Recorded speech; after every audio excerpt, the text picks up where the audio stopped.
Somos muy poquitos como siempre, empezamos pocos, los que llegamos a la hora. No, en realidad falta un minutito. Así que vamos a dar un poquito de tiempo, unos 5 minutitos más, a ver si formamos quórum. Y ya empezamos con la clase. Hoy día va a ser nuestra penúltima clase y vamos a hablar sobre el derecho a huelga, que es la última parte del curso. Hasta hoy día tienen también para presentar su trabajo. Bueno, 10 minutos. Es que ya 5 minutos.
Me parece que tenemos quórum.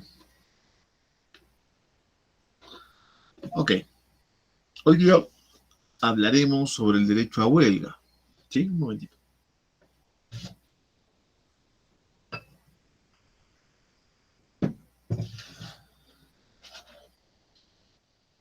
Bueno, como he visto que han hecho ustedes también su trabajo, la mayoría que ya presentó han hecho la solución a una amenaza de huelga, una negociación colectiva. Pero hay veces que, como han visto ustedes en los tipos de productos, no funciona. Vamos a ver sobre el tema, porque primero vamos a presentarle la pantalla. Ok. Como ustedes verán, en la unidad 4, o la última, son dos clases, prácticamente buenas en realidad.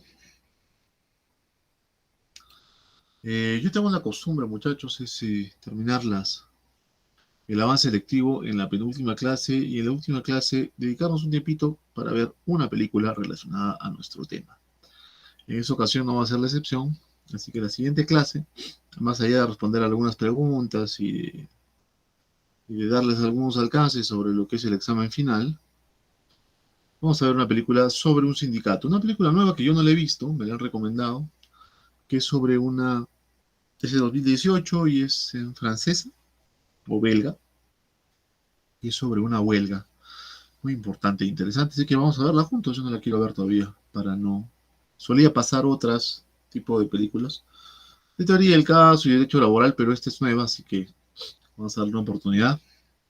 Ojalá que la página pirata donde la vamos a ver funcione. ¿Ok? Em, bueno, entonces vamos a hablar sobre el derecho a huelga y sobre todo sobre esto. Consideraciones generales, la constitucionalización del derecho de huelga y su regulación internacional. Y para hacer un contrapunto a la exposición que haga este humilde servidor, vamos a ver una clase sobre el derecho colectivo de trabajo que está en la universidad que yo quiero estudiar algún día, a la se me haga, que es la Universidad de Buenos Aires, la UBA. Aquí hicieron un curso hace pocos años, déjame ver, es del 2015, así es. Y se habla sobre el conflicto laboral y la huelga, y eso lo vamos a ver ahora. Vamos a poder observar esta clase, que yo he visto todo este curso, pero en papel. No había tenido la oportunidad de encontrar los videos, pero como siempre tengo a mis exalumnos que me ayudan, pregunté si alguien los tenía, y sí, sí están. Así que yo había leído sobre este curso que quiero hacer. Bueno, en realidad quiero hacer un doctorado en la UBA, pero mientras tanto quisiera hacer un curso. Así que este curso lo había yo leído. Había leído los materiales del curso, mejor dicho. Sobre el esquirolaje, quizá hablaremos la próxima semana o de repente ahora, pero lo que vamos a intentar ver ahora es esta clase de constitucionalización. Es de la semana 14. Muy bien. Semana 14, así que vamos a avanzar. Estas son las diapositivas que tengo en la modalidad presencial, que son las mismas que les doy a ustedes, porque el sílabo es igual, así que hacemos un curso resumido, pero igual. Acá están los propósitos de la sesión y ahora sí vamos a hablar. El artículo 28 de la Constitución, como siempre, es nuestro artículo principal, primigenio, originario. Habla sobre los derechos que hemos dicho: sindicalización, negociación colectiva, y ahora habla de la huelga. Dice que regula el derecho de huelga para que se ejerza en armonía con el interés social, señala excepciones y limitaciones. Muy bien. Hasta aquí vamos bien. Entonces, después de desarrollarse las negociaciones colectivas que parten desde un conflicto colectivo, los participantes, es decir, sindicato y empleador, tienen medios de presión para propiciar soluciones favorables a cada uno de sus intereses, ¿no? De los empleadores, amenazar cerrar la planta, despedir a todos, declarar ilegal la huelga, y los trabajadores en continuar, ¿no? Paralizando la producción. Hemos visto entonces que la esencia de la relación laboral palpita el conflicto, la economía, la plata, ¿no? Prácticamente los problemas del hombre se traducen en el 90% en plata, ¿no? Desde familia, civil, laboral, hasta penal, todo, casi todo, si no, se puede solucionar con una cantidad de dinero. Así es la vida humana económica, homo económico somos, ¿no? Ya no homo sapiens. Entonces, hay bastantes instrumentos de presión, básicamente no laboral, no laborar, es decir, dejar de trabajar, la huelga, para que la empresa haga oídos a sus requerimientos. Este medio de acción, digamos, violento, ha sido reconocido incluso por nuestra Iglesia Católica, para los que somos católicos, y en el Concilio Vaticano II, el Papa Juan Pablo II o Pablo VI, no sé, algún cristiano me corrige, ¿qué Papa hizo el Concilio Vaticano II? Creo que fue Pablo VI. Se expresa diciendo que aún hoy en día, hace unos años, la huelga puede ser un medio necesario, así sea el último, para la defensa de los derechos y satisfacción de las justas aspiraciones de los trabajadores. Pues las encíclicas de la Iglesia son sociales, es decir, alcanzan a todo el universo de personas que existen sobre este planeta. Y el derecho laboral también tiene ese afán omnicomprensivo de que todos los personas, trabajadores, debemos tener un mínimo de derechos. Ok, la sentencia 008-2005 AL del TC señala que el derecho a huelga consiste en la suspensión colectiva de la actividad laboral. Estamos haciendo definiciones entonces. La que debe ser previamente acordada por la mayoría de los trabajadores. Por huelga debería o debe entenderse al abandono temporal con suspensión colectiva de las actividades laborales. No valdría una suspensión individual, ¿no? No puedo declararme yo solo en huelga, la cual dentro de determinadas condiciones se encuentra amparada por la norma, por la ley. La huelga es una manifestación de fuerza activa, respaldada por el derecho y tendiente a defender los intereses de los trabajadores. ¿Ok? ¿Qué se necesita para que la huelga sea legal? Primero, que tenga por objeto la defensa de los derechos o de los intereses socioeconómicos o profesionales de los trabajadores de la empresa. Y que estos, en una reunión, en una junta general del sindicato, en una junta donde estén todos los trabajadores, hayan decidido expresamente, por voluntad mayoritaria, emprender el arduo camino del conflicto colectivo solucionado por la huelga. Muy bien. También requiere que sea comunicada al empleador y también a la autoridad de trabajo, o la autoridad regional de trabajo, si lo quieren, por lo menos con 5 días útiles de antelación o con 10 tratándose de servicios públicos esenciales. Todo esto también se tiene que acompañar con la copia del acta de la reunión sindical, de la Junta General, donde conste la votación. Además, hay algo de, la palabra, algo obvio y que no se puede sobrepasar, que no se puede variar, invariable, escrito en piedra si lo quieren. Arbitraje no es igual a huelga. Si ha sido sometido a arbitraje en la negociación colectiva, jamás va a poder entrar a huelga porque la solución ya es el arbitraje. Esa solución es última, es cosa juzgada. No se puede cuestionar, excepto por un proceso que se llama impugnación de laudos arbitrales económicos, que es un proceso de la nueva ley procesal del trabajo que es específico para ciertos laudos. Muy bien, ¿cuáles serían los efectos de la huelga? Primero, determina la abstención total, es decir, que no haya actividades de trabajadores en ella, comprendidos, o sea, los que han aceptado por una parte del sindicato y en su momento participar de la huelga. ¿Quiénes no pueden ser parte del sindicato? El personal de dirección o de confianza. ¿Pueden trabajar ellos? Sí. Sí. Nada se los impide.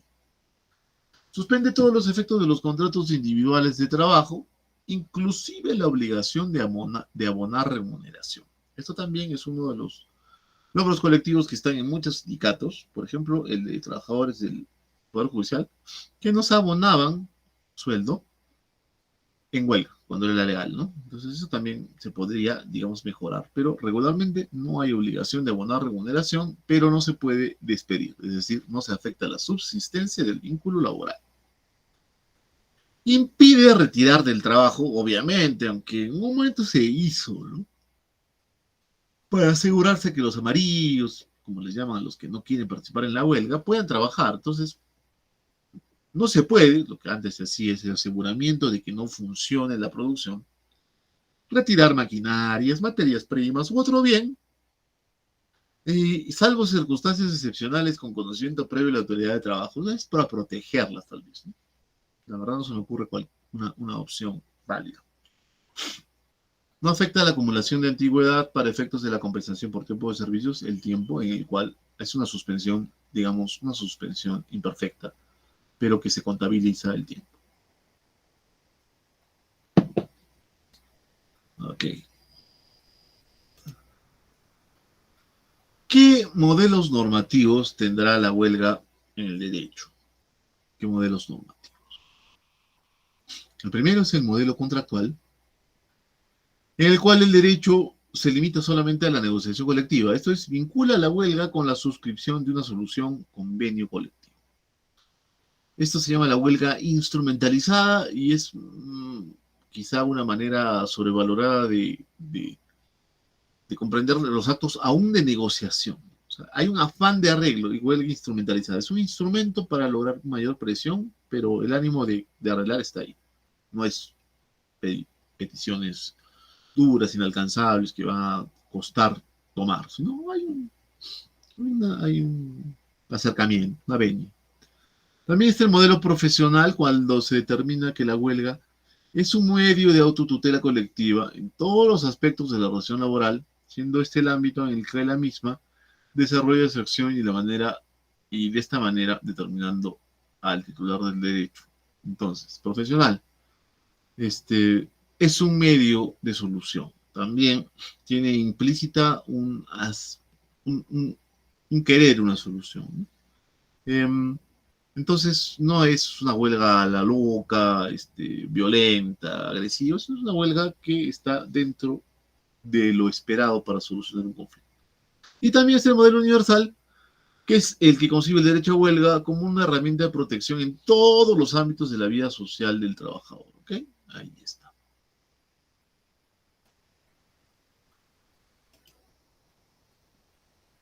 Ok. ¿Hay formas de regular el derecho a huelga? Sí. El gran maestro Neves Mujica decía que se pueden identificar claramente dos formas de regular el derecho a huelga en función a la manera como se ejecuta la huelga.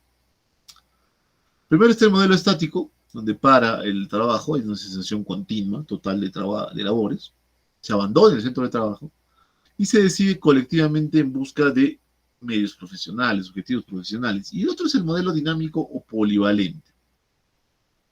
Aquí es una huelga moderna, novedosa, una alteración de la forma habitual de prestar el servicio. Tenemos bastantes nombres para ello, ¿no?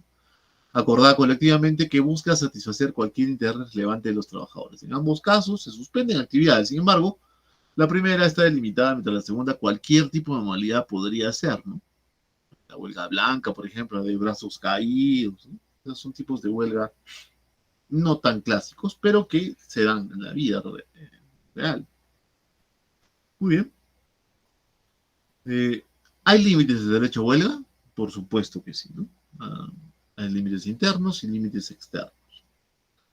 Están delineados por la valoración social, los internos, en el momento de determinar un fenómeno. Y por la modalidad, cómo se ejerce la huelga. Eso es, hay una forma, una conceptualización de las valoraciones de la sociedad y también eso está dentro de las políticas públicas. Son límites internos. Y los externos son aquellos que relacionan con el ejercicio del derecho, ¿no? Indicando la protección de otros derechos, de otros bienes jurídicos, de igual o superior jerarquía que la huelga, que eventualmente se podrían ver lesionados por este. Es decir, la huelga no podría atentar con el derecho de propiedad, por ejemplo. Puede verse habría límites del derecho de huelga, entonces esta es considerada en sí misma y también en función de la tutela de esferas jurídicas. O sea, no por hacer huelga voy a ir a matar a alguien, voy a romper algo, voy a bloquear una carretera, voy a dejar a gente sin gasolina, sin comer, no. Entonces hay un parámetro constitucional y bueno, la ley de relaciones colectivas admite una huelga de modelo estático, no admite la otra innovativa, digamos, ¿no? Entonces estamos ahí claritos. Veamos. Vamos a ver los nuevos tipos de huelgas que hay, ¿no? Justamente le estaba hablando de la huelga blanca, por ejemplo.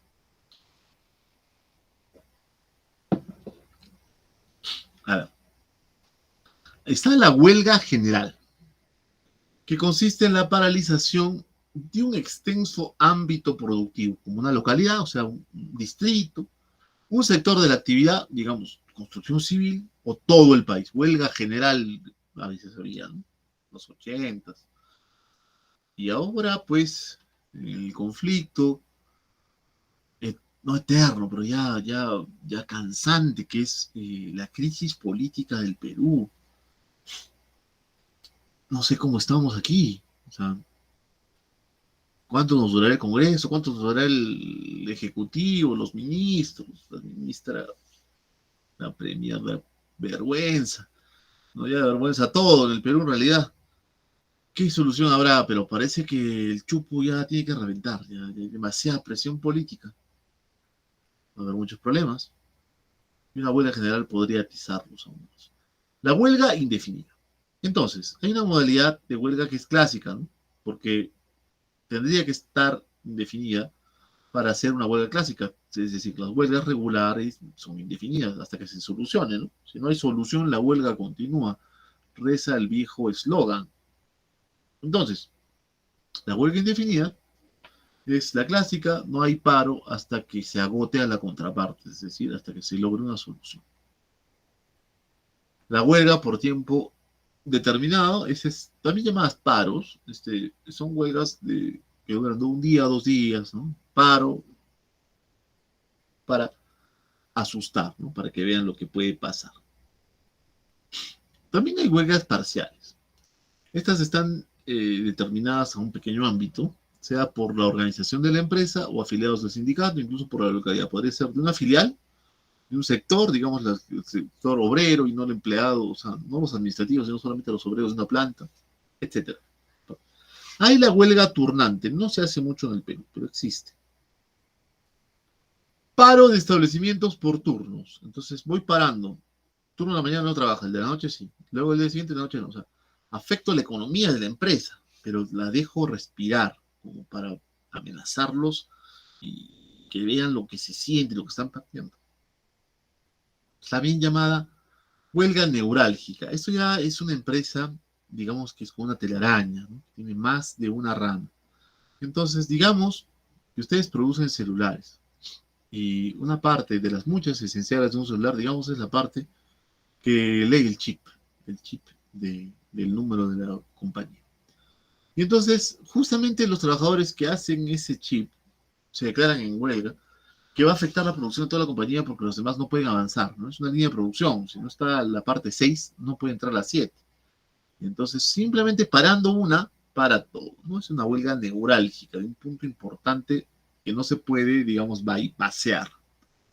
La huelga intermitente tiene estos mismos números que la turnante, ¿no? Es varios momentos. Vamos a hacer un paro el día lunes, el martes y jueves, miércoles trabajamos, no trabajamos el viernes y afectamos a la empresa, pero sin dejarla morir. Hay modalidades de huelga sin cesación de la actividad laboral. Bueno, por si acaso, los que acabamos de ver eran con cesación, lo normal, ¿no? Pero hay sin cesación. Esto también se llama, por ejemplo, hay un tipo de huelga llamado huelga relámpago, de advertencia o simbólica o de demostración. Es de breve duración, pero no le dan la oportunidad apenas a los huelguistas de abandonar la huelga. Es decir, hoy día de 10 a 12 paro. Vamos a parar en mi patio a protestar y luego volvemos a trabajar. Ya. Huelga de bajo rendimiento de trabajo lento es la disminución del ritmo laboral. Tampoco es muy popular en el Perú. Vamos a trabajar, pero si antes producía 10 frazadas en mi máquina de tejido, hoy ya voy a producir solo 5. También tiene un efecto disuasivo. Huelga de celo o arreglamento. Es la aplicación de las normativas del propio trabajo realizando una extrema atención a los detalles, lo cual provoca un bajo rendimiento. Digamos, para producir un vaso se tienen que poner los guantes marca HNN11 cada vez que se emprende la máquina. Y regularmente no lo hacían. No lo hacían. El cambio de guantes lo hacían cada 2 horas y los desechaban. En cambio ahora no. Si acá no hice el manual que sea cada vez que se prende la máquina, cada vez uso el guante.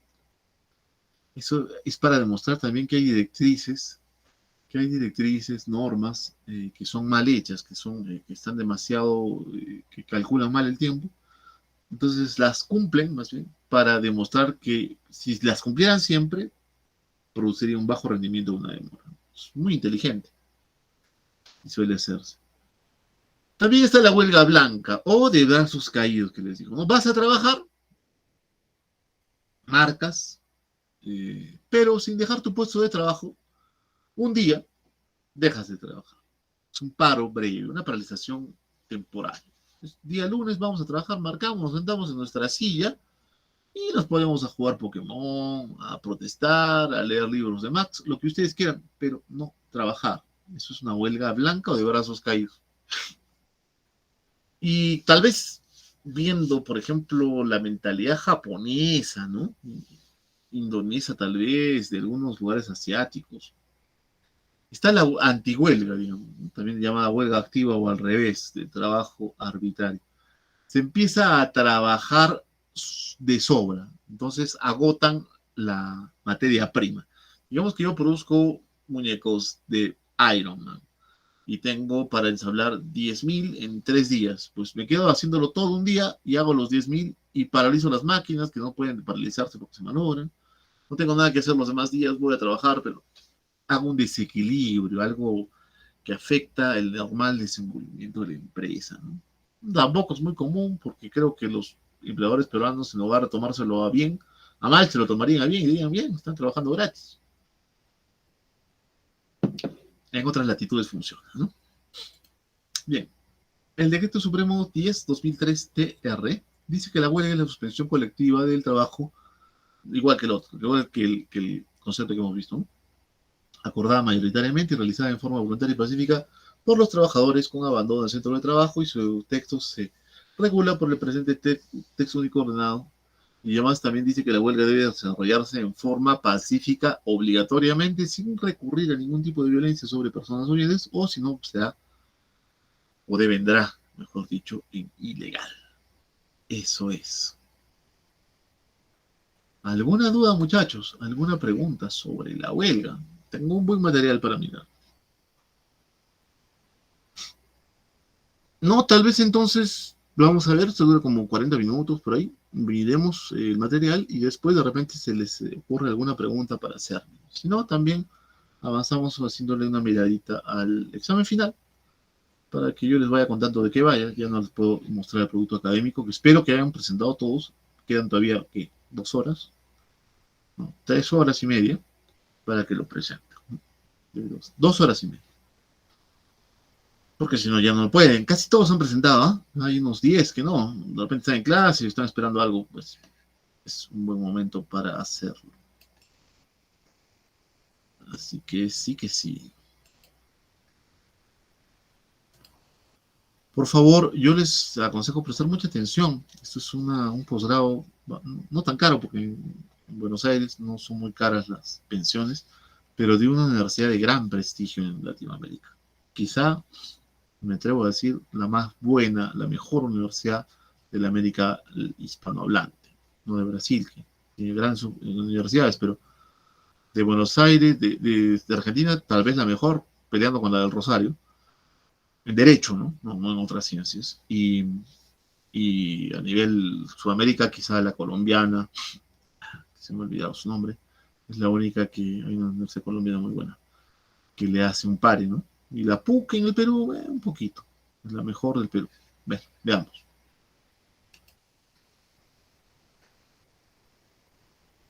En esta edición de Derecho Derecho Abierto, abierto dentro dentro del del curso de curso de Derecho Derecho Colectivo del Colectivo del Trabajo, Trabajo, organizado organizado por el por el Departamento de Departamento de Derecho del Derecho del Trabajo y Trabajo de y la de Seguridad la... Social de la Facultad de Derecho de la Universidad de Buenos Aires, que dirige el profesor Adrián Goldín, en el cual tengo el gusto y la distinción de haber sido invitado a participar.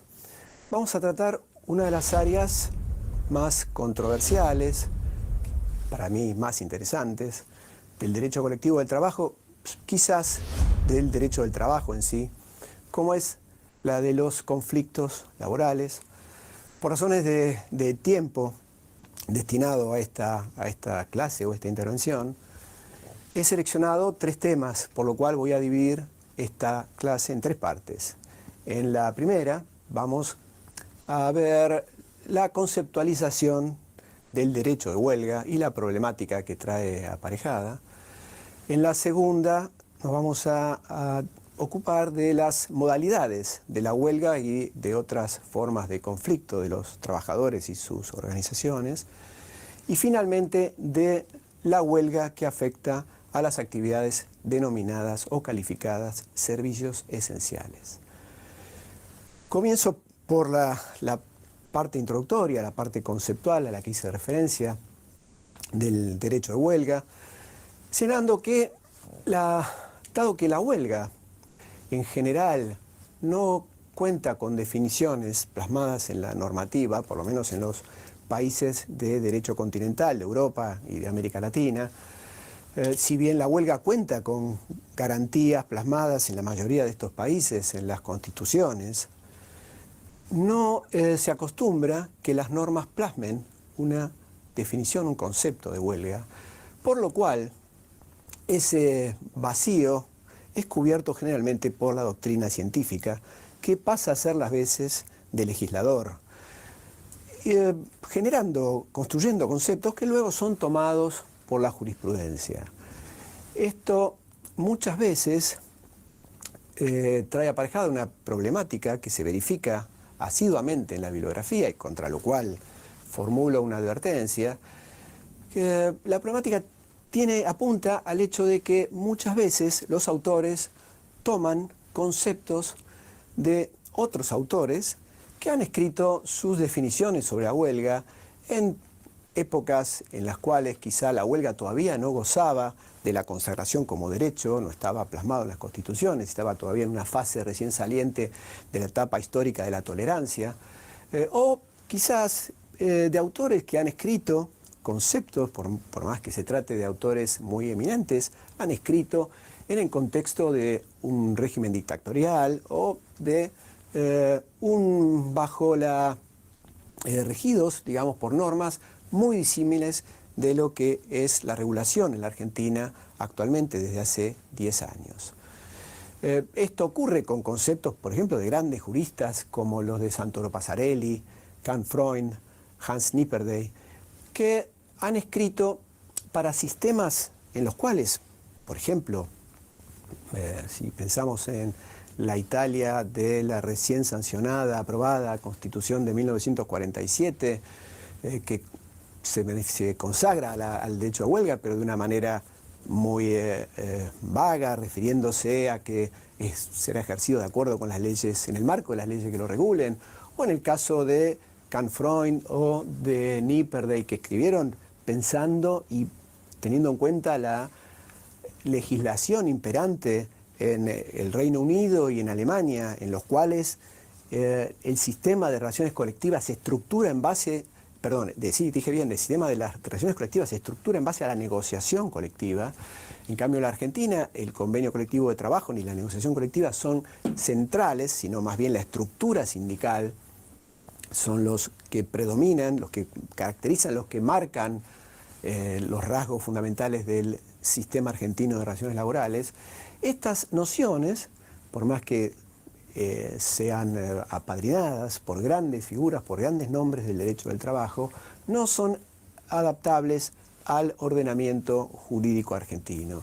Y como ha dicho Carlos Etala, creo que al momento de definir el derecho de huelga, de establecer una definición, se puede apelar al concepto lexicográfico, según el cual la huelga es una cesación o suspensión o abstención del trabajo durante la jornada laboral, pero el concepto jurídico de huelga no puede prescindir del régimen jurídico aplicable, no puede prescindir de la normativa vigente en el país, en el Estado, en la sociedad y en el sistema del que se trate, y para el cual esté dirigido ese concepto, esté estructurada esa definición. Bien, los aspectos relativos a los caracteres de la huelga y de los elementos estructurales no ofrecen mayor dificultad, por lo tanto, por razones de tiempo los voy a omitir y voy a pasar directamente a uno de los tópicos más problemáticos, que por lo menos en la Argentina, que ha generado mayor polémica desde hace varias décadas y la sigue generando todavía a la luz de la jurisprudencia de los últimos años, como es el problema de la titularidad del derecho de huelga. Si bien, como es conocido, la Constitución argentina consagra el derecho de huelga de manera directa a los gremios, es decir, los titulares del derecho de huelga para la Constitución son los gremios, concepto que dio lugar a un debate dentro del seno de la Comisión Reformadora de la Constitución de 1957, del cual surgió con, podríamos decir, casi unánime claridad, que el concepto gremios es mucho más amplio que el de sindicato, y mucho más todavía que el de sindicato con personería gremial. Sin embargo, desde que se aprobó la Constitución, el artículo 14 bis, se incorporó el artículo 14 bis en 1957 al texto de la Constitución, surgió inmediatamente un debate, sobre todo a partir de la sanción de la ley 14.455 de asociaciones profesionales, que regulaba las asociaciones profesionales en aquella época. El eje fundamental del debate tenía que ver con que algunas opiniones señalaban que el derecho de huelga solo podía ser reconocido legítimamente al sindicato con personería gremial en virtud de que este sujeto era, y lo es todavía, el único legitimado por el ordenamiento jurídico para negociar convenciones colectivas de trabajo. Contra este argumento reaccionó rápidamente Ernesto Krotoschin, entre otros, señalando que si se le reconoce a la huelga fines que van más allá de los estrictamente laborales o circunscritos al contrato de trabajo, como puede ponerse manifiesto en la huelga política o la huelga de solidaridad, no puede emparentarse, ligarse estrictamente la titularidad del derecho de huelga con la titularidad de la negociación colectiva, dado que estos fines trascienden a los que pueden acordarse en convenios colectivos de trabajo. También Krotoschin ha señalado una distinción entre lo que implica un convenio colectivo de trabajo y lo que es un simple acuerdo de finalización del conflicto, para lo cual no hace falta la personería gremial, y de hecho la ley que regula la conciliación obligatoria, la ley 14.786, no exige en momento alguno, no se refiere en ninguno de sus artículos a los sindicatos con personería gremial, ni siquiera a los sindicatos, en todo momento se refiere genéricamente a las partes del conflicto. Bueno, coincido desde ya con estas opiniones. Sintéticamente me he referido a Krotoschin, pero hay una gran cantidad de autores que sostienen una posición más amplia que la que ha sostenido la jurisprudencia en la Argentina. Seguramente en la Argentina ha generado una mayor intensidad el debate en torno a la titularidad de la huelga, en razón de la personería gremial, que es el eje del sistema de relaciones laborales argentino, el eje de la estructura sindical y seguramente el instituto más problemático de nuestro sistema, que bueno, eso lo van a tratar dos queridos colegas en este curso, por lo tanto no me voy a extender sobre el punto. Bien, cerrado entonces el tema de la titularidad del derecho de huelga, creo que es momento de pasar a la segunda parte de este curso, en el que voy a ocuparme de las modalidades de la huelga, de los tipos más característicos a través de los cuales se manifiesta la huelga, y algunas modalidades que para algunos pueden ser calificadas como huelga y para otros no, quedarían fuera del marco, del alcance de la garantía constitucional y del concepto en sí, de acuerdo con lo que expresé en la primera parte de esta intervención. La huelga general es la huelga política por antonomasia, o sea que tenemos que entender que la huelga política está legitimada por el ordenamiento argentino. Además, el artículo 24 de la ley 25.877, sancionada en marzo de 2004, contiene un singular doble reenvío a los criterios y los principios de los organismos de control de normas de la OIT, para los cuales la huelga política es admisible, salvo que se trate de una huelga puramente política. ¿Y en qué consiste la importancia del adjetivo exigido o impuesto o utilizado por los órganos de control de normas de la OIT?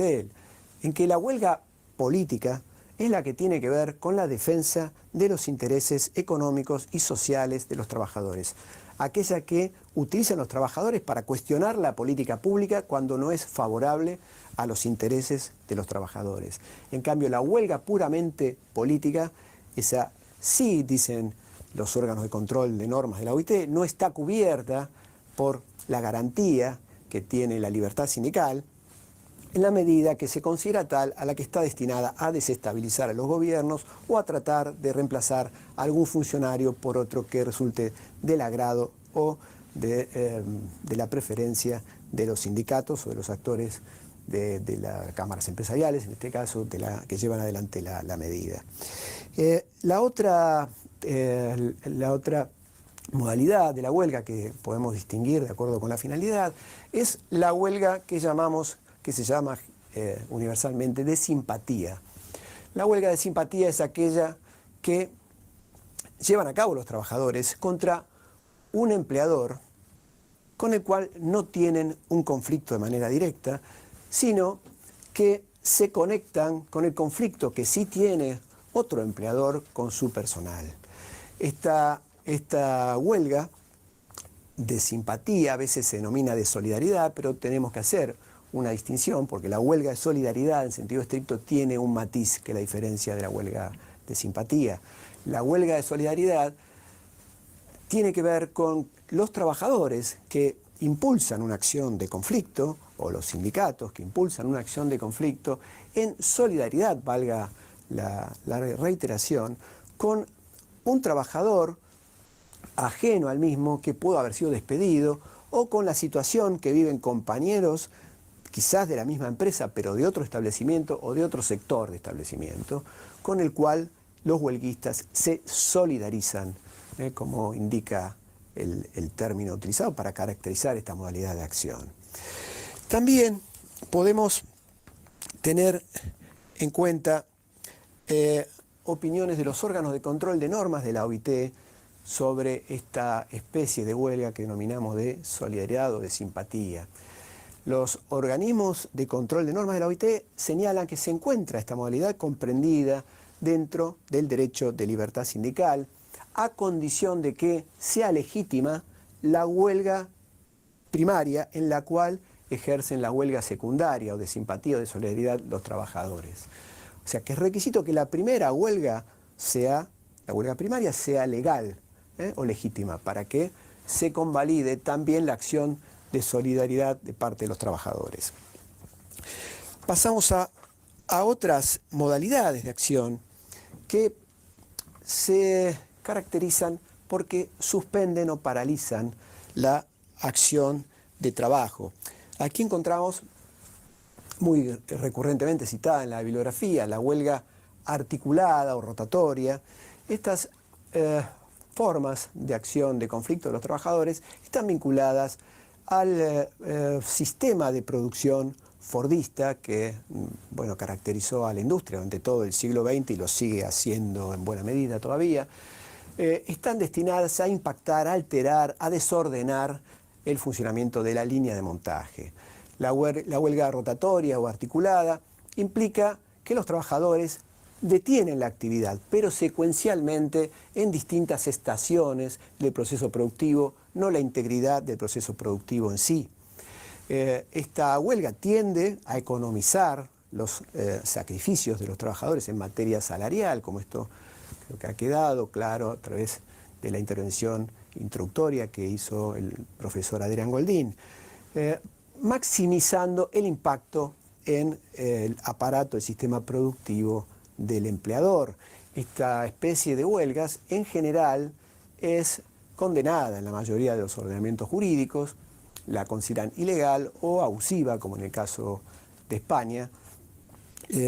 Consideran en algunos regímenes también que es violatoria del principio de buena fe y en otros del principio de paridad o igualdad de armas entre las partes sociales. También podemos destacar dentro de estas modalidades a la huelga que se denomina neurálgica, también tapón o trombosis, que apunta a paralizar solamente un sector estratégico del sistema de producción de bienes o de servicios del empleador. En el caso de la industria podríamos pensar en las fuentes de energía, en el caso de los servicios, en los sistemas informáticos, pero siempre estamos en modalidades que tienden a generar un máximo impacto en la alteración o paralización de la producción con el menor costo posible para los trabajadores, en la medida que solo entran en huelga los trabajadores que participan, que prestan tareas en estos servicios neurálgicos o estratégicos. No la totalidad del establecimiento, que sí se vería afectada.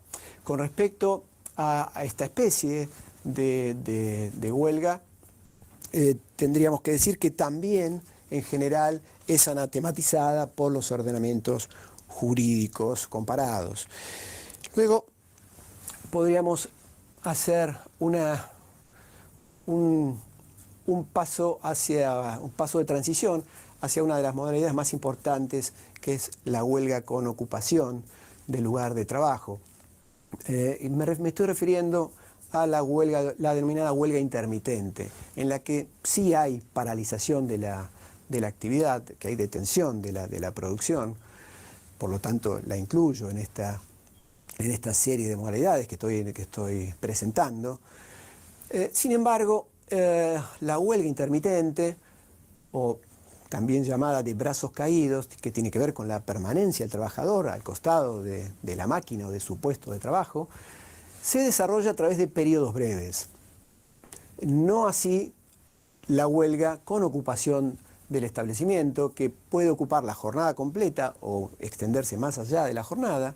Es una modalidad sumamente problemática que muchas veces da lugar a cruces entre el derecho al trabajo y el derecho penal, porque suele ser fuente de denuncias penales ante los juzgados o tribunales penales por usurpación o figuras delictivas que amenazan o afectan el derecho de propiedad.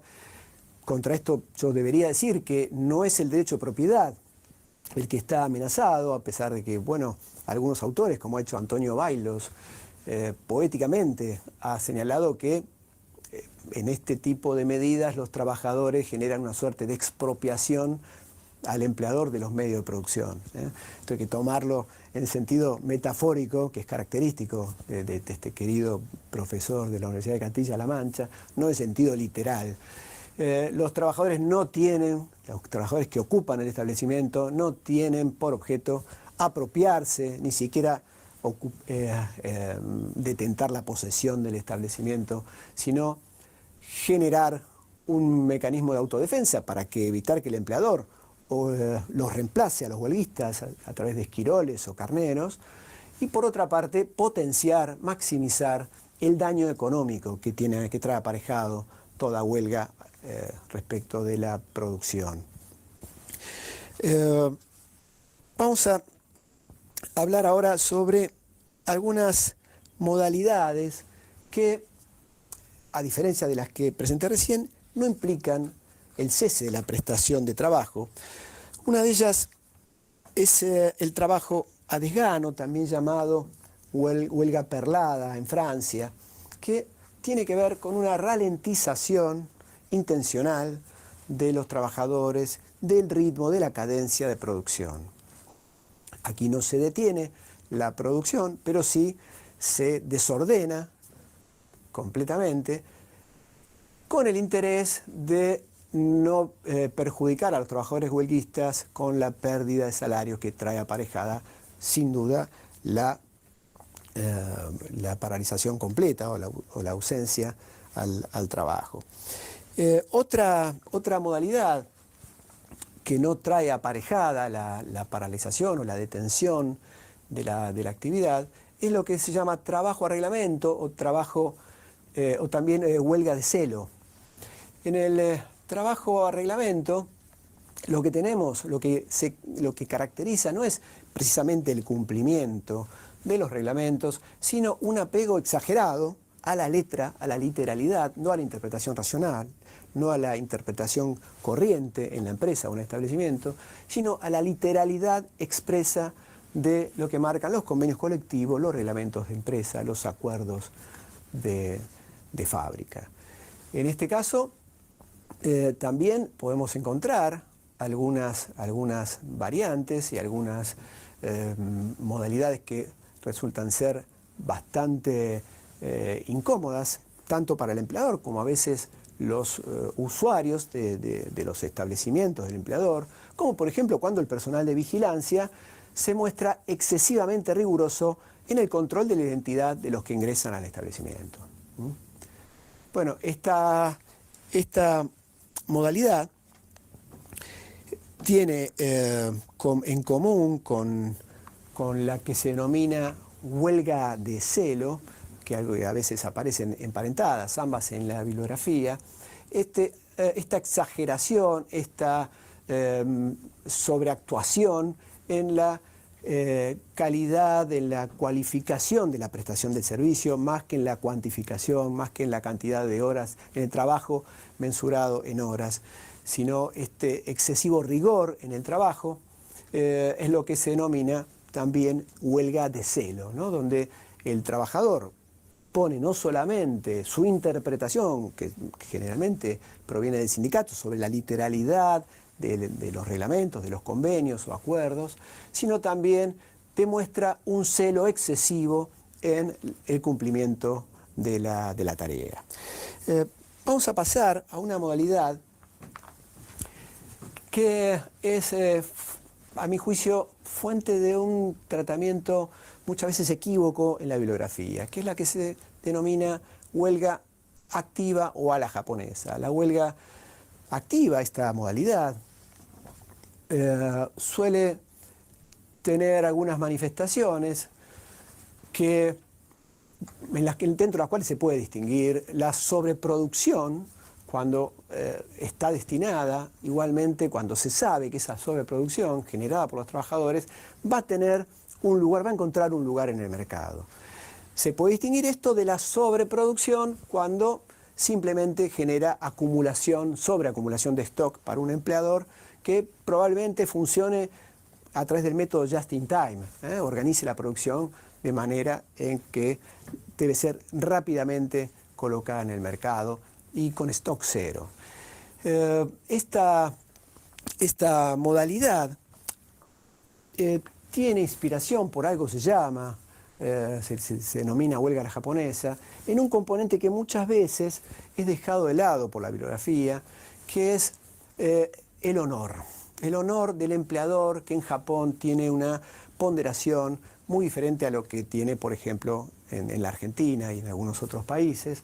Por lo tanto, la huelga a la japonesa tiene como componente decisivo la exteriorización del malestar por parte de los trabajadores, que lo hacen ostensible a través de pancartas, de vinchas, de brazaletes, también de libelos informativos a los usuarios, a los clientes, que son atendidos de muy buena manera, quizás mejor que en una jornada habitual de trabajo, pero a través de toda esta publicidad generan visibilidad del conflicto y hacen que se menoscabe la reputación del empresario que tiene que soportar la medida de conflicto. Esta medida tiene algún parentesco, creo yo, con la carpa blanca docente, que en la Argentina se desarrolló a lo largo de 20 meses sin paralizar, sin detener la prestación de tareas, pero tendía a dejar mal parado al gobierno entonces, que era responsable del sistema educativo y no solo del salario de los docentes en la Argentina. Vamos a hacer referencia ahora a dos medidas complementarias. Muy brevemente, el quite de colaboración y el piquete. El quite de colaboración no ofrece mayores dificultades en la bibliografía, tiene que ver con la resistencia a la negativa colectiva y concertada de los trabajadores a prestar tareas durante horas suplementarias cuando el empleador tiene derecho a exigirlas. El caso del piquete es uno de los aspectos más controvertidos en la bibliografía, también especialmente en la Argentina, porque tiene algunas derivaciones que van más allá de esta medida complementaria de la huelga, como es el bloqueo, pero el piquete en sí, entendido como reunión de trabajadores apostados cerca de la puerta del establecimiento o en las inmediaciones del establecimiento. Bueno, en Europa se utiliza que el piquete circule por el vecindario en la cual está instalado, que está ubicado el establecimiento, pero en la Argentina se trata de una reunión que tiene por objeto informar a los trabajadores cuál es la causa del conflicto y a la vez persuadirlos para que no ingresen a trabajar. Esta es una medida absolutamente controversial.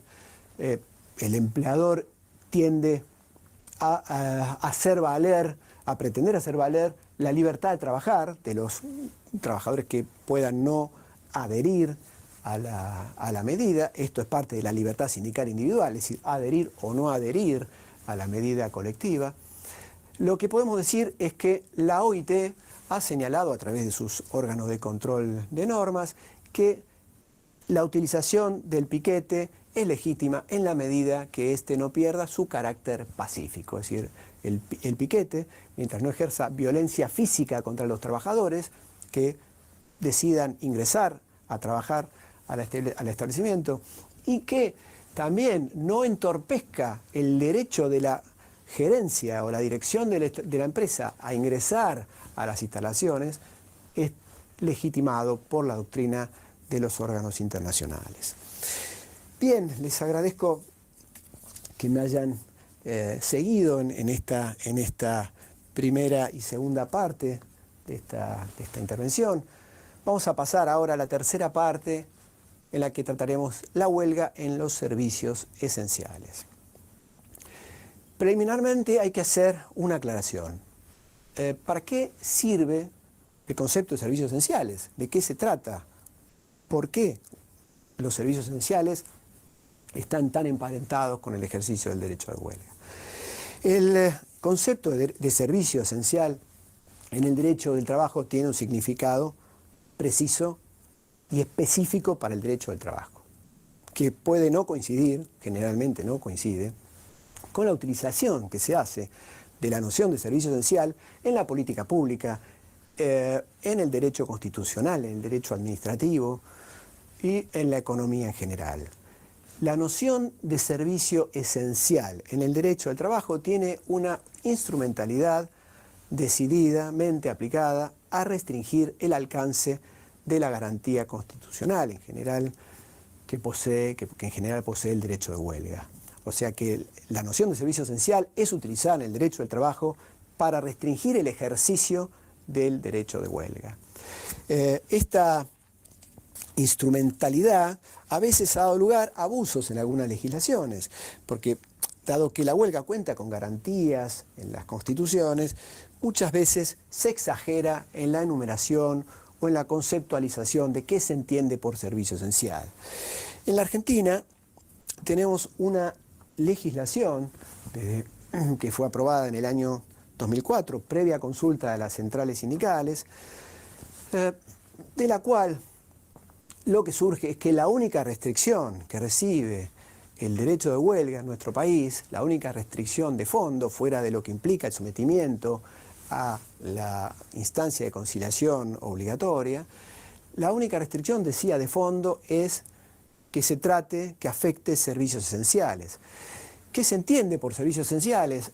Bueno, esto es muy difícil de determinar universalmente, parecía imposible que un concepto de servicio esencial pueda ser utilizado en la diversidad de regímenes jurídicos, políticos, culturales que se manifiesta en el planeta. Sin embargo, la OIT lo ha conseguido. A partir de 1983, la Comisión de Expertos en la Aplicación de Convenios y Recomendaciones logró construir un concepto universal de qué se puede entender por servicio esencial.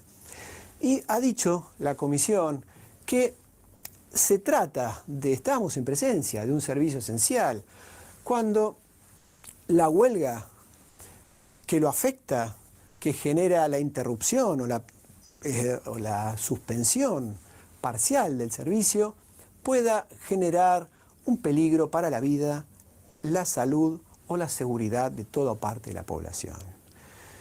Este concepto fue luego desarrollado por el Comité de Libertad Sindical, que determinó qué actividades deben ser consideradas servicios esenciales en sentido estricto. El Comité de Libertad Sindical no solo hizo esta enumeración, sino también generó una lista de actividades que, sin ser consideradas para ellos, para los órganos de control, servicios esenciales en sentido estricto, pueden dar lugar a recibir limitaciones en el derecho de huelga, pero no a prohibir el ejercicio de la huelga, como sí puede ocurrir cuando se trata de servicios esenciales en sentido estricto. Esta división no rige en la Argentina, porque la ley argentina, la única limitación que prevé para los servicios esenciales, para la huelga, mejor dicho, que afecta a los servicios esenciales, es la exigencia de cumplimiento de servicios o prestaciones mínimas. Es decir, que en la huelga no se puede prohibir el ejercicio del derecho de huelga, ni siquiera en los servicios esenciales. Y en esto la reforma de 2004 creo que también ha sido clara al ratificar la abolición del arbitraje obligatorio que ya había llevado a cabo la ley 25.250 del año 2000. Con respecto a la ley argentina y la noción de servicios esenciales, podríamos o deberíamos señalar que de las técnicas que se conocen para determinar qué actividades son consideradas servicios esenciales por un sistema jurídico determinado, la ley argentina opta en primer lugar por la enumeración, una enumeración taxativa de actividades en los que sin ninguna duda creo que se puede coincidir en que tienden a tutelar la intangibilidad de los tres bienes jurídicos prioritarios que había señalado la doctrina de los órganos de control de normas de la OIT. El artículo 24 de la ley 25.877 considera servicios esenciales a los servicios sanitarios y hospitalarios, la producción y distribución de agua potable y energía eléctrica, también la producción y distribución de gas, y el control de tráfico aéreo. Todas estas actividades, a excepción de la producción y distribución del gas, son consideradas servicios esenciales en sentido estricto por el Comité de Libertad Sindical. El Comité de Libertad Sindical agrega otras actividades como los servicios telefónicos, la banca central, servicios de correos, etc. Y una categoría especial, a la que luego me voy a referir, que entra también, que la ley argentina contempla como excepción, como es el servicio público de importancia trascendental. Yo dije recién que la enumeración es taxativa, es decir, que no puede ser ampliado este listado de actividades consideradas en abstracto servicios esenciales.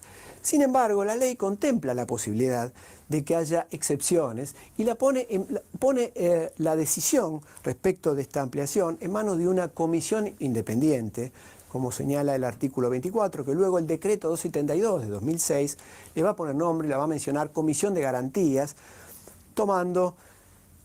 dejándose influenciar por el organismo que prestigió el sistema italiano. En la Argentina, esta comisión de garantías, esta comisión independiente, puede determinar ante casos concretos que una huelga que afecta que tiene una determinada extensión territorial y una determinada duración, puede generar un peligro para la vida, la seguridad o la salud de las personas, en cuyo caso determinar la inclusión de esa huelga dentro de la medida, del régimen especial restrictivo que tiene la huelga. Un caso paradigmático de este tipo de huelgas son las que se llevan a cabo en el área de la recolección de residuos. El mismo Comité de Libertad Sindical lo incluye como una actividad que puede dar lugar a derivar en un problema que afecte la salud de la población y por lo tanto lo considera dentro de lo que esta doctrina internacional denomina servicios esenciales por extensión.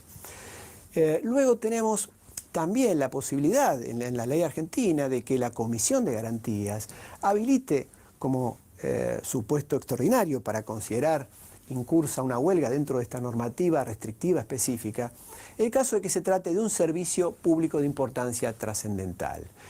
Esta terminología está tomada estrictamente del Comité de Libertad Sindical, o sea, tiene una connotación, un significado jurídico preciso, no es cualquier servicio público, no es lo que cualquiera pueda considerar de importancia trascendental.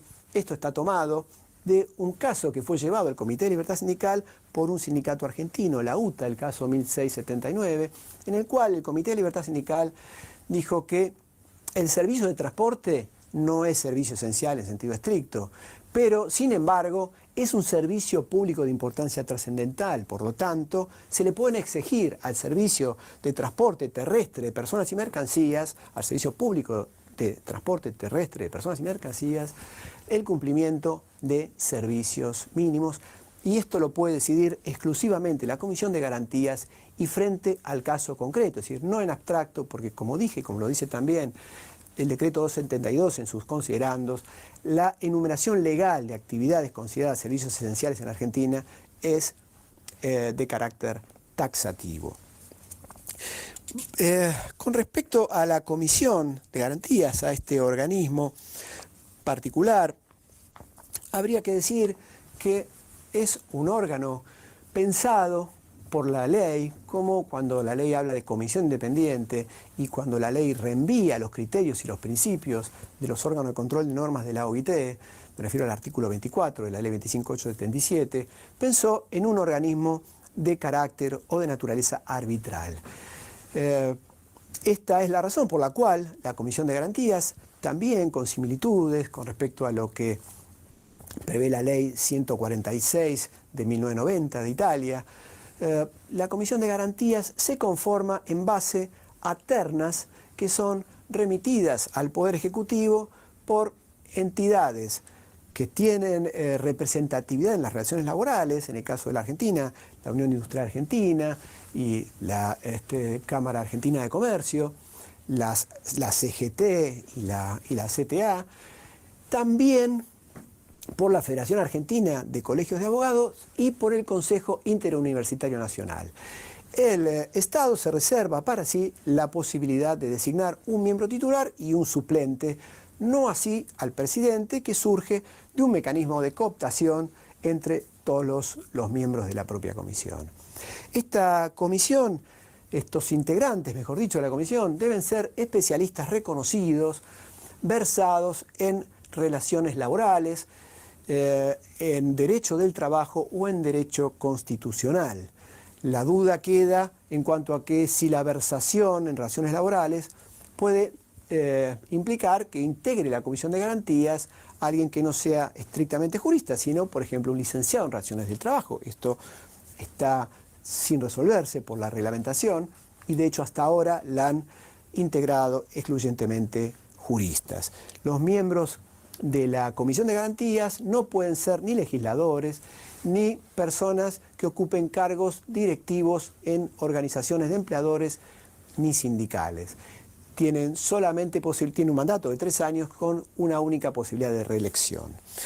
Esta comisión, según este carácter arbitral, que entiendo que esta fue la idea que impregnó la reforma legal de 2004, este carácter arbitral lamentablemente ha sido diluido por la reglamentación, pero debería implicar que fuera la Comisión de Garantías la que pudiera intervenir en los casos de los servicios mínimos. ¿Qué entendemos por servicios mínimos? Bueno, son aquellas prestaciones mínimas que pueden tender que pueden tener una triple finalidad. Tender a que la huelga no afecte la prestación que reciben los usuarios y consumidores, o que no afecte la seguridad de las personas que se desempeñan en el establecimiento, o que no deteriore la huelga, la paralización de la actividad, no deteriore la maquinaria, las instalaciones. En la Argentina, como la ley no hace distinciones, tenemos que interpretar que los servicios mínimos están referidos exclusivamente a los servicios de prestación, es decir, lo que reciben los usuarios y consumidores. En el tratamiento, en la utilización práctica que recibe este sistema, se tiende a confundir el servicio mínimo de prestación con la dotación utilizada para prestar dicho servicio. Y esto realmente hay que tenerlo en claro, no son sinónimos. El servicio mínimo lo podemos medir en el porcentaje de servicio que se afecta o no se afecta con motivo de la huelga, no en el porcentaje de trabajadores que asiste o no al trabajo. Y de esto tenemos demostraciones en los sistemas comparados, como el derecho italiano, que le pone un límite a la intervención de la Comisión de Garantías cuando no se ponen de acuerdo las partes en cuanto al porcentaje de servicios a mantener durante la huelga, que permite que la Comisión de Garantías intervenga fijando este organismo, el servicio, la cantidad, podemos decir, de servicio a mantener, determinando que, o prohibiéndole a la Comisión de Garantías que se exceda de la exigencia de un 50% del servicio prestado en condiciones de normalidad, para lo cual no puede utilizar más de un tercio del personal que normalmente se dedica a dicha prestación.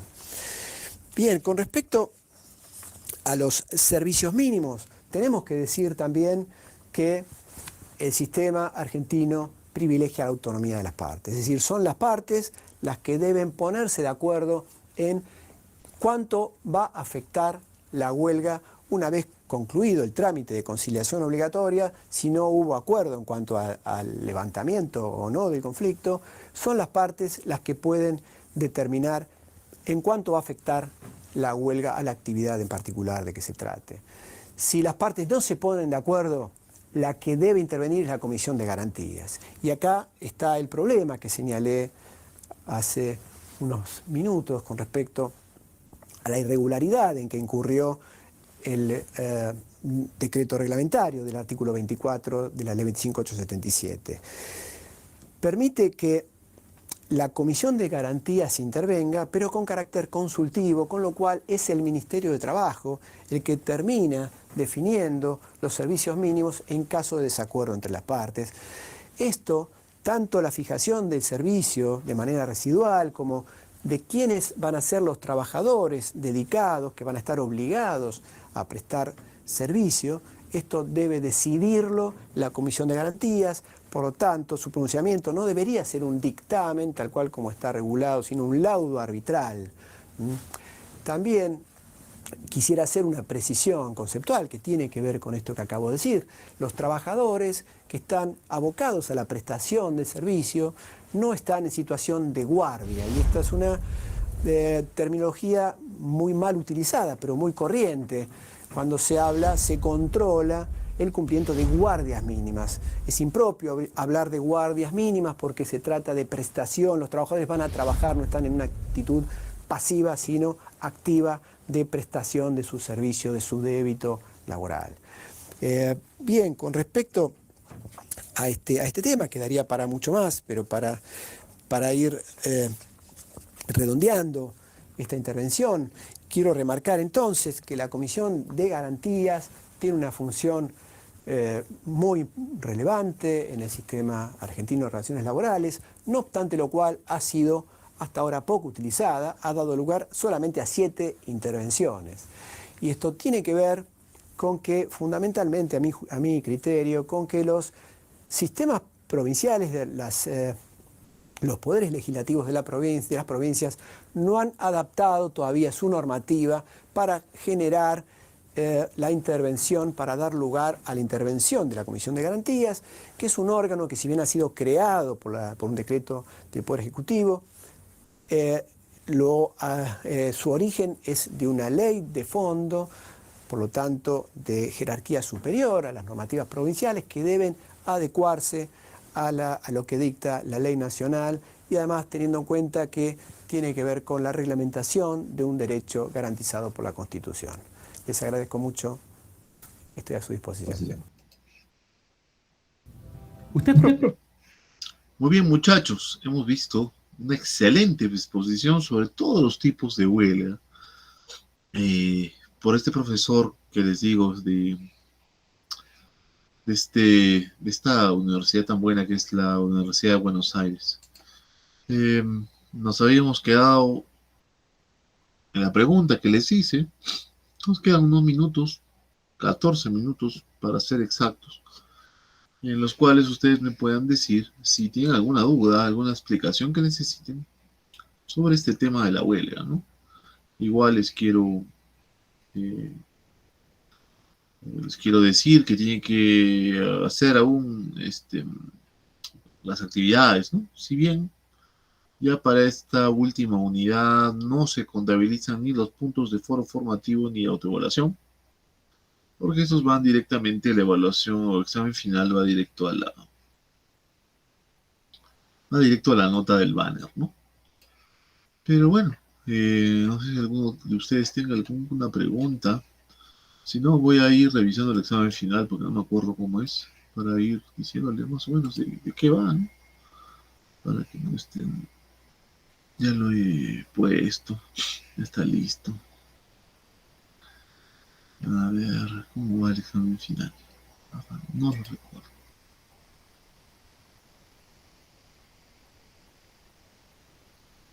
Mm.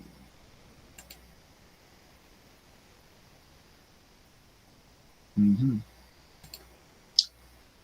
Es el día sábado 10 de diciembre. O sea, mejor dicho, desde las 00 horas del día sábado hasta el domingo 11 de diciembre a las 11:55 de la noche. Van a tener pues, todo el día, ¿no? Para hacer. ¿Ok? No me acuerdo, es como revisar cuestionario. Bueno,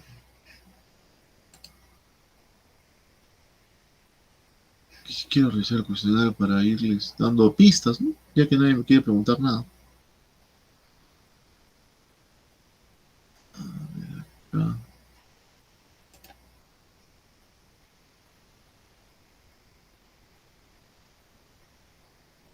Muy bien.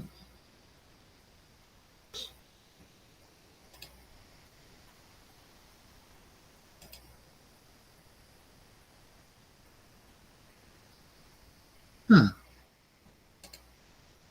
no puedo verlo. Mm, Interesante. Calificación avanzada. Creo recordar que es un caso, pero no estoy 100% seguro, ¿no? Ajá. Ok.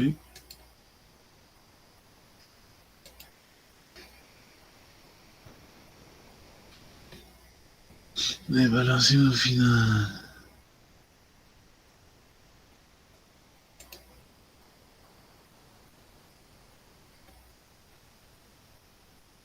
Acá está la rúbrica.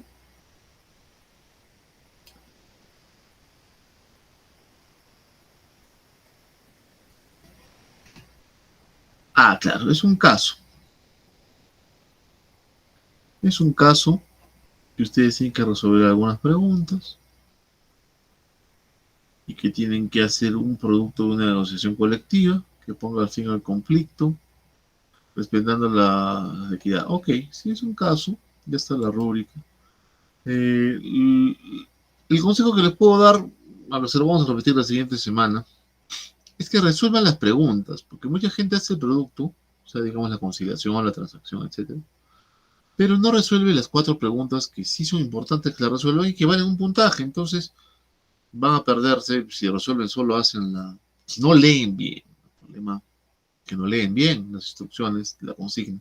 Si por allá se les pasara, presentara, pensaran que solo el producto final es lo que se requiere y no responden a las preguntas, pues van a tener una nota menor. No, quizás nos queden jalados, pero van a sacar un 13, 12, 11, ¿no? No van a lograr el 18, 19, 20, que podrían lograr con las preguntas. Así que póngale, por favor, especial atención a la solución de estas preguntitas, ¿ya? Eh, y eso sería todo por el día de hoy, muchachos. Parece que hoy día ha habido poca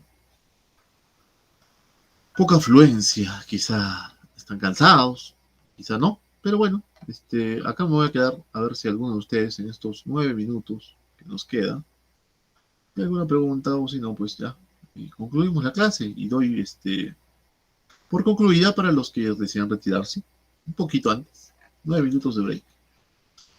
Si no, me quedo por aquí.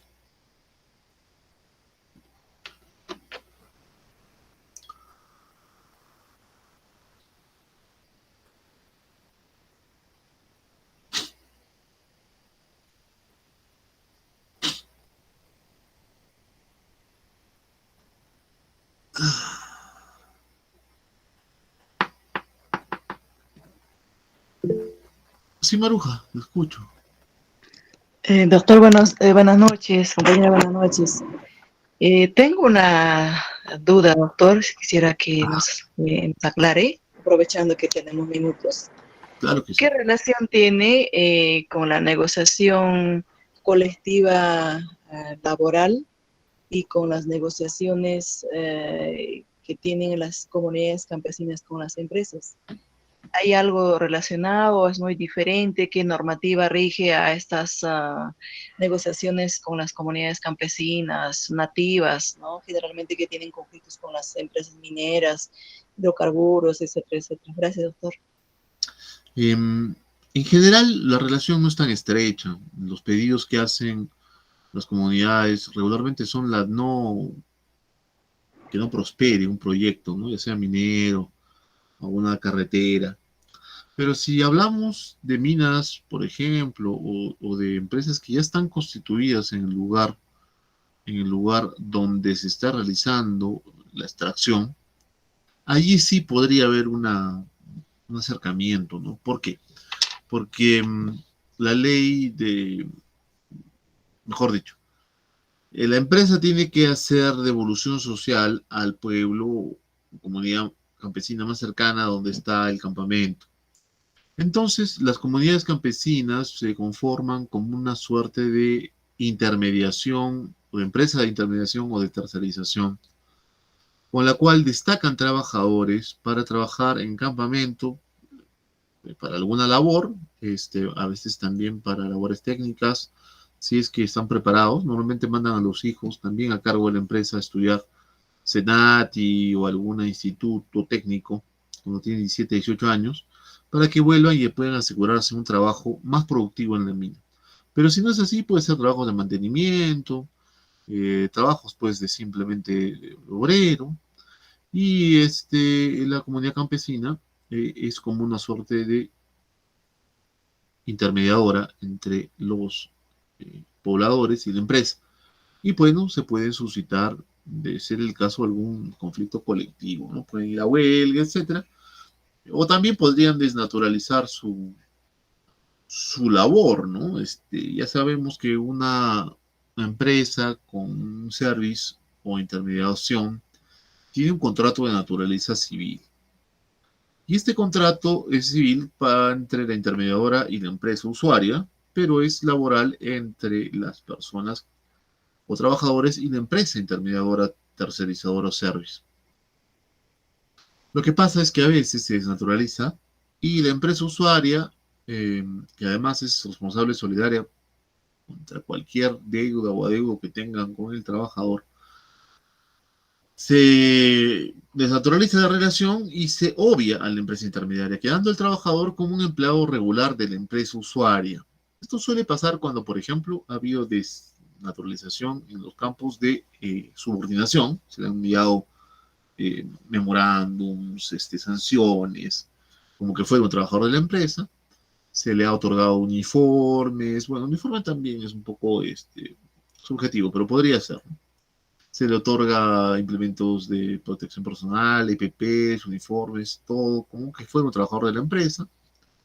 La labor determinada no es temporal, porque una tercerizadora tiene que tener las características de especialización, de temporalidad, o de cuál es la última, pues es temporal, es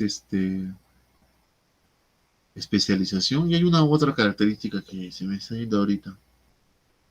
Bueno, son tres características, y si no las respeta, podría ser pues que se desnaturalice el trabajo y te tenga que hacer un proceso judicial o una acción, ¿no? En la cual se pide el reconocimiento como trabajadores de planta, es decir, fijos o indeterminados, a los que empezaron trabajando ya sea por una tercerizadora, intermediadora llamada servicios, o una comunidad campesina, que es una cooperativa de trabajadores que hace las veces y que cumple funciones muy similares a las empresas tercerizadoras. Complementariedad, me estoy olvidando.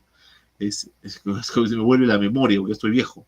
Es eh, actividad complementaria, actividad temporal o actividad especializada. Hay que tomar en cuenta también que han cambiado un poco en agosto de este año. Hay una nueva ley que destierra del campo de la tercerización o del service a las actividades principales de la empresa, lo cual hasta ahora no está muy claro cómo va a funcionar con las comunidades campesinas o cooperativas de trabajadores, ¿no? Como le digo, es una suerte de service, pero que su origen está en otro punto de la esfera hermosa y compleja que es el derecho laboral. Entonces, digamos, la intersección de las dos áreas, conflicto colectivo versus el conflicto de comunidades, de población contra empresas, eh, se acerca cuando ya hay una operación en marcha y hay trabajadores que son a la vez pobladores, ¿no? Ese es la única punto de unión. Otro punto de unión es que cuando hay ideas separadas y se quiere obtener un acuerdo, todos los mecanismos alternativos de solución de conflictos se aplican. La negociación, todos los que hemos explicado en algún video que les he pasado, se aplican. ¿Por qué? Porque igual son una empresa y un cúmulo de trabajadores representados en este caso por un sindicato o representados por algún representante medio político que van a tratar de conciliar, arreglar, transar, ¿no? Entonces, las técnicas o mecanismos alternativos de solución de conflictos son los mismos, ¿no? La escucha eh, concentrada, las propuestas, todo esto va estructuradas, propuestas estructuradas, el acercamiento, este, el- la conferencia ya más personalizada que hará el mediador o conciliador con cada una de las partes para obtener puntos, digamos, en limpio, que no esté tan difuso o borroso el asunto. Todo eso también se usa. Ok, Marujita, muchas gracias por tu pregunta. Muy interesante además. Gracias, doctor. Así es, Wilfredo, antes de irnos, dime. Doctor, buenas noches, compañeros, buenas noches. Doctor, una consulta. El tema de la toma de las universidades de parte de los estudiantes, ya sea de la Federación Universitaria y todo eso, ¿está considerado también como una huelga? Es una huelga estudiantil, ¿no? Le llaman huelga estudiantil porque paralizan las actividades de la entidad. En este caso, casi siempre eso va a pasar en una universidad pública, ¿no? Las entidades privadas que ahora tienen una diáspora de capitalistas, o sea, de gente, también podrían paralizar. ¿No? Esto más que todo es una protesta estudiantil, denominada huelga porque comparan de cierto modo a la actividad académica con la actividad laboral, ¿no? Pero no, aunque el origen es lo mismo, ¿no? Pedir ciertas soluciones a problemas, poniendo en riesgo la prosperidad o la viabilidad de la actividad empresarial, ¿no? Por un lado, no va a haber trabajadores, por otro lado, van a impedir las clases, pues impidiendo a los docentes realizar sus labores académicas, impidiendo a los trabajadores administrativos realizar su labor administrativa, ¿no? Igual se está impidiendo, pero en este caso, como hemos visto en la explicación del maestro argentino, sería el equivalente a un piquete, ¿no? Bloquear algo, ¿no? Impedir que suceda algo, pero bueno, los estudiantes no trabajan, entonces ellos no son remunerados, no es una huelga per se. Le dicen huelga estudiantil, ¿no? Tiene esa denominación genérica. Muy bien, muchachos, muchas gracias por la pregunta. Gracias, doctor. Gracias, Wilfredo. Nos vemos el siguiente viernes. Que la pasen muy bien. Y vayan preparándose para su examen final, repasando, ya saben. Un abrazo, cuídense, hasta luego. Perfecto, doctor. Buenas noches. Gracias. Buenas noches.